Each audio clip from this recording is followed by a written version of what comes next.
So I'm going to start by walking you into a scene in a movie, and then I want y'all to tell me what happens next. Okay, here's my black. Christmas Eve. Beautiful night, light snowfall. Young family of 4 in the car on the way to Grandma's house for dinner. They're listening to the radio station, the one that starts playing the Christmas music like right at Halloween. Jingle Bells comes on, the kids in the back seat go crazy. Everyone breaks into song. The camera pans in on the faces of the kids, the mom, dad. What happens next? Car crash. 60% of people say car crash. 60%. Another 10 to 15% have equally fatalistic answers, but more creative. I have the camera cuts to the oncologist who is looking at the bad news that he's going to share the day after Christmas. They get to grandmother's house, everyone's dead, a serial killer's on the loose. And I had one dude who worked in a shark attack. I did.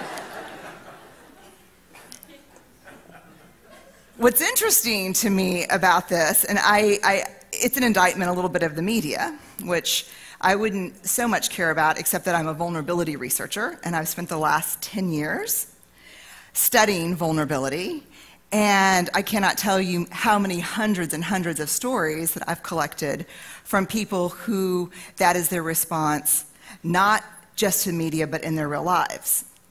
How many parents I've interviewed who will say, and I'm looking at my children, and they're sleeping, and I'm on this, just the verge of bliss, and I picture something horrible happening. Do you know this? Yes. I get the promotion, and I get to fly up to headquarters, to find out about my new job and what's going to happen. Plane crashes. The fatalistic response is not universal. We're not all like that.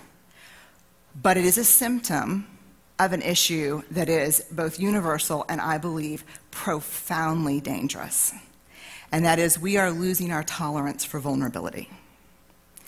And in our culture, what do we think is synonymous with vulnerability? Weakness. Y'all are an excellent audience. It's almost as if I trained you. It's perfect. Weakness. And I'm going to talk about how that's not the case tonight. Vulnerability is absolutely at the core of fear and anxiety and shame and very difficult emotions that we all experience. But vulnerability is also the birthplace of joy, of love, of belonging, of creativity, of faith. And so it becomes very problematic when, as a culture, we lose our capacity to be vulnerable. So this kind of fatalistic car crash is a symptom. I refer to it as foreboding joy. One of the symptoms that we're losing our capacity for vulnerability is that joy actually becomes foreboding. Something good happens, or we're looking at someone we love, or we're thinking about something we care about, and then we become compelled to beat vulnerability to the punch. Other symptoms: disappointment as a lifestyle. It is much easier to live disappointed than it is to feel disappointment. And so this is the person in the after-school movie that's, I don't want to play your stupid game because it's dumb and boring, and because really maybe nobody will ask me. We sidestep getting excited about something because we're not sure it's actually going to happen. Low-grade disconnection is another symptom of vulnerability avoidance. We go through the motions. It's like low-grade fever. It may not kill us, but it keeps us pretty miserable. Perfection is one of the, I call it the 200-pound shield. How can anything go wrong if my life looks like an ad? I'm going to perform and please and make sure everything's perfect. And perfectionism has nothing to do with striving for excellence and healthy. It's nothing to do with healthy striving. People who I interview who are absolutely accomplished and people who strive for excellence are the biggest negotiators and compromisers that I've ever interviewed. Perfection is a tool to protect ourselves. Extremism. There's a very simple equation. Faith minus vulnerability equals extremism. Faith is the vulnerability that flows between the shores of certainty. Faith without vulnerability, spirituality is inherently vulnerable. It is believing in things we don't understand or really can't see. And last, I believe the most universal way that we are dealing with an intolerance for vulnerability in our culture is that we numb. And I'll talk about this in a minute. Let's go to a bigger question, and that is, what is driving this intolerance for vulnerability in us? And I believe the answer is scarcity. We live in a culture that tells us that there is never enough. That we are not enough, that we are not good enough, that we are not safe enough, that we can never be certain enough, that we're not perfect enough. And maybe the one that we really don't talk about, that I think is perhaps the most dangerous, is that we are not extraordinary enough. In this world, somehow, an ordinary life has become synonymous with a meaningless life. And so often we are missing what is truly important because we're on the quest for what is extraordinary. Not understanding that in our ordinary lives, in the ordinary moments of our lives, is really where we can find the most joy. One of the things that happens, I think, in our culture of scarcity is that we are constantly collecting images and messages and experiences. I think it's unconscious. I really don't think that we're aware of how many messages and images of scarcity that we collect every day. And I want to tell a story about something that happened about 6 months ago that I think really illustrates this. So I have to catch a flight to go do a talk somewhere, and my daughter's, I have a 5-year-old and an 11-year-old, and my daughter's really struggling with a school project. I am definitely in the scarcity mode. I shouldn't be going. I'm not a good enough mom. I can't balance all of this. I have to go to my bank, which is inside of a grocery store, which is, I don't know if that happens here, but in Texas, all the banks have moved inside the grocery stores.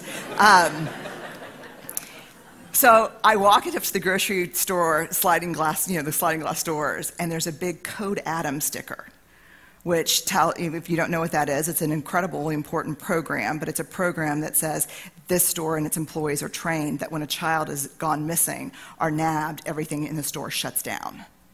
So I look at that and I think, oh God, okay, just stay focused, Brené. No one's going to nab your kids while you're away. I go and get my money, I get back in the car, I get on the freeway toward the airport, and I pass the Amber Alert. Keep driving, Brené, keep driving. About 2 miles past the Amber Alert, there's a sign that tells me that 39 people have been killed on that specific stretch of highway. And please wear my seatbelt. Then I get to the airport, and of course, I'm in line to security, getting naked, and I hear, the threat code has been moved to orange. And then I go through this thing that I'm like, oh my God, holy crap, is that a movement? Is it always orange? I was like, I'm gonna start writing it on my hand on a Sharpie, like, it's always orange. Okay, orange is not, it hasn't gone bad. I'm like, what is it? Okay, so I'm like, orange. Okay, it's orange. I think it was orange yesterday. Maybe something's happened, and I was busy reading the Amber Alert, then trying to find the license plate. So I get to my gate, and I sit down, and they're like, do not leave unintended baggage, And I look down, and there's a bag. And I'm like, oh my God, wait, it's a diaper bag. And I know that mother is like 10 feet away chasing her kid, and I'm like, but I saw this on Law & Order. And I'm gonna board that plane, and then the next thing you're gonna hear is ching, ching, that Law & Order ching, ching, ching. And then we're blow up. So I get on the plane, and I'm really getting ready to start. I'm in kind of what you would call, I would say, an anxiety attack.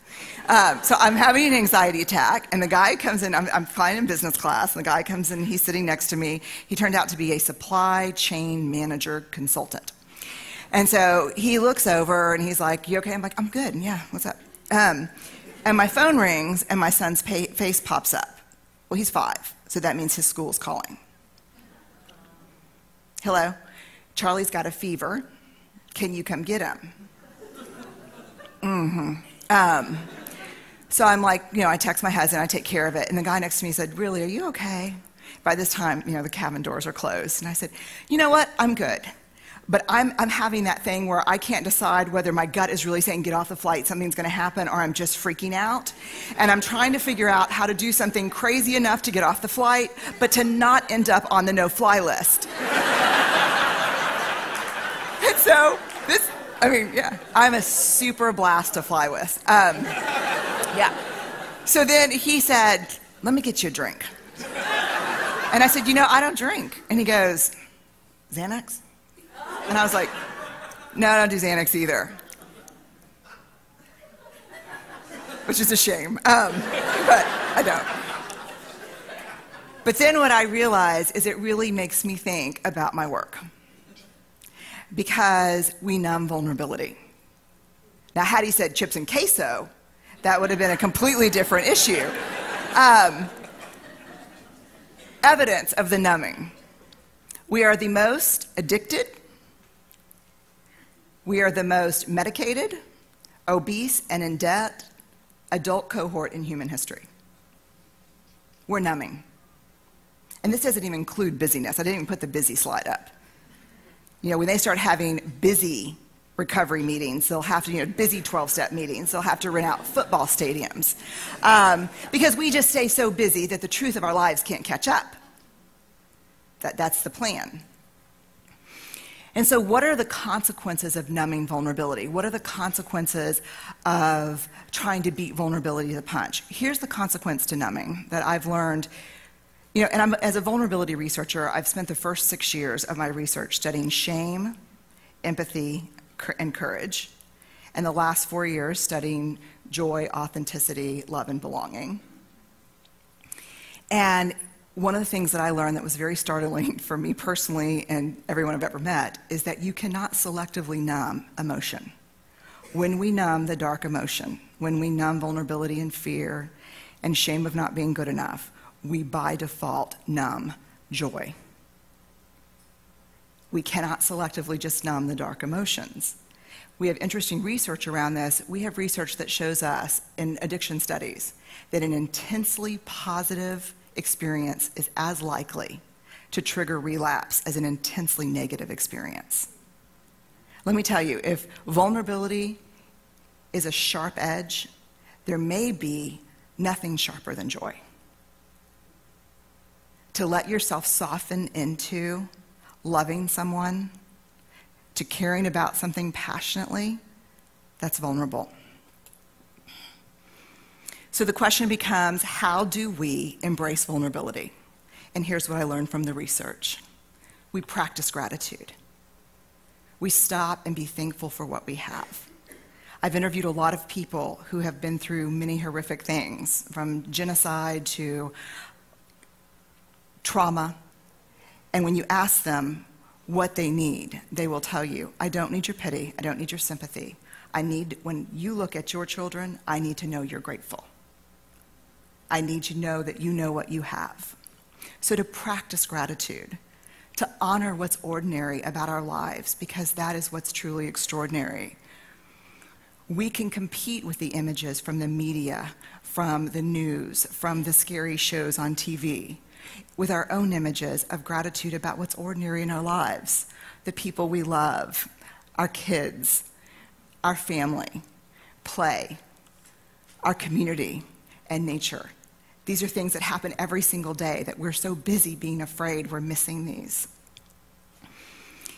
So that's, I think, the biggest thing, is to be grateful for what we have, to honor what's ordinary. And last, I just want to say that, and I'm a parent and I'm a vulnerable person too, but I really believe, we want more guarantees. We want to believe we're not going to get hurt and that bad things are not going to happen, and they are. But there is a guarantee that no one talks about that, and that is that if we don't allow ourselves to experience joy and love, we will definitely miss out on filling our reservoir with what we need when those hard things happen. And so I'll end on the note that I'm grateful for your time tonight, and I'm grateful to be here, and I hope this is something that we can do together, because I believe in vulnerability we'll find what really gives purpose and meaning to our lives.